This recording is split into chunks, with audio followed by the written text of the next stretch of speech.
Hi, I'm Josh Knobe. I'm a professor at Yale University, and I'm going to be talking about the notion of a true self. So let's begin with a classic case of a conflict between belief and emotion. Imagine a man named Mark who has a belief that homosexuality is a sin.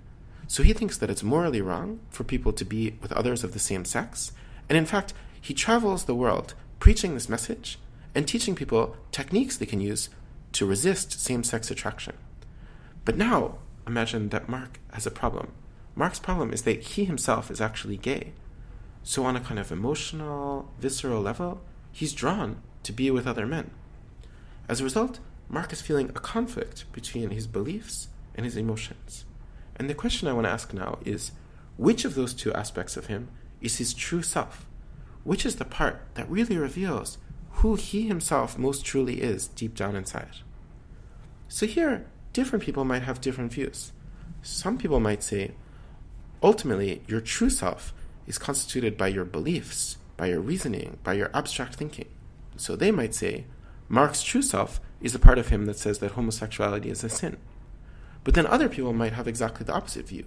They might say, your true self is constituted by your emotions, by your visceral desires, by your passions. And then they might say, Mark's true self is the part of him that's drawn toward being with another man.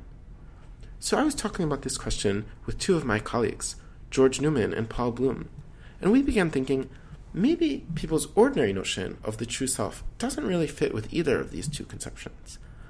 Instead, maybe people's ordinary notion of the true self is shaped in a really fundamental way by their value judgments.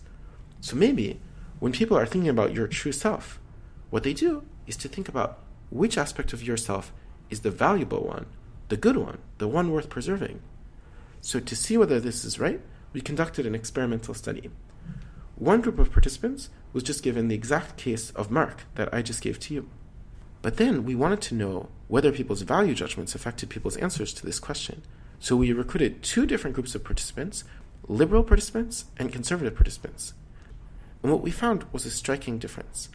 So the conservative participants tended to say that Mark's belief was part of his true self, that his belief that homosexuality was morally wrong was in some sense the voice of his true self speaking to him. The liberals tended to say exactly the opposite. They said that that belief was not part of his true self, and that his true self was actually constituted by his emotions or his desires or his passions, the part of him that was drawing him to be with another man. So looking just at that first result, you get at least some evidence that people's judgments about the true self are in some way shaped by their value judgments. But to see whether this is really true, we recruited a separate group of participants who received the reverse of that first case.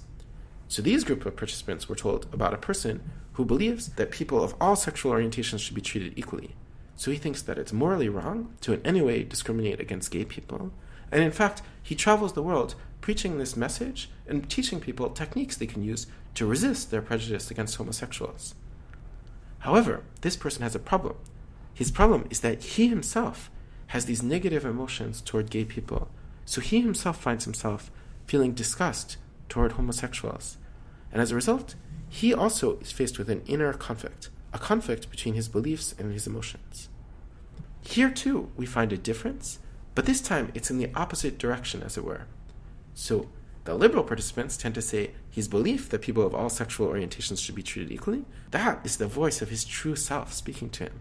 By contrast, the conservative participants say that belief isn't his true self at all. His true self is revealed by this emotion he has, this disgust toward gay people. So looking now at the whole pattern of results, what we see is it's not that people always think that your beliefs are your true self, and it's not that people always think that your emotion is your true self. Rather, what seems to happen is that people pick out whichever part of you they regard as the good part, the valuable part, the part worth preserving. They think that that is your true self. But now, these experimental results leave us with a question at a more philosophical level. The question is, should we think of this fact about people's judgments as just showing a bias or a distortion, a mistake they're making? Or should we think that it's actually revealing something fundamental about the very concept of a true self?